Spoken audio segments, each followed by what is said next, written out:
CCTV footage sa pagpatay sa negosyante nga si Alex Yao ang ginpagwaan na sa Bacolod City Police Office. Video, makabulig balaayhan sa investigasyon sa pagpatay. Yaring report.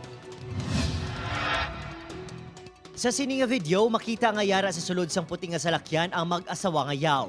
Hinali may nagpalapit nga lalaki nga nakabonet. Gintay ang pusil kag insigida nga gintiro nakaposisyon sa driver's seat nga si Alex Yao. Nagbukas pa ang pertahan sang front seat nga ginapungkuan sang iasawa. Ang ini nga persona ginapasuni nagapangayo limos kay Yao kag tuman kalapit nga iya nakita ang aktual nga pagtiro sa biktima antes nga nagdalagan. Apisar sang sining nga ebidensya, wala sa gihapon sang klaro nga matumod ang Special Investigation Task Group sa identity sang suspect. Ginapaningwaan gid namon nga ma-identify ang perpetrators, especially ang katong gunman.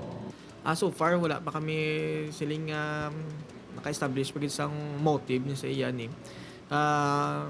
Padayon ba Japon ng amon nga investigation. Ang CCTV footage ang naghalin sa security cameras sa Redemptorist Church. Hindi lang tani diri sa simbahan paghimuon, respetuhon gid nila ang lugar kay kita himo man naton ini nga lugar nga sagrado. Una naging panawagan sa Diocese of Bacolod kag Social Action Center ang pagpadasig sang investigasyon.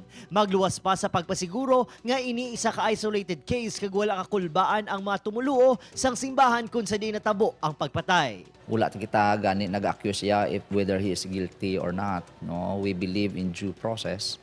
No, but despite nga he was not given due process, then we condemn the killings. Si Reynald Castillo, Adrian Prietos. 1 Western Visayas.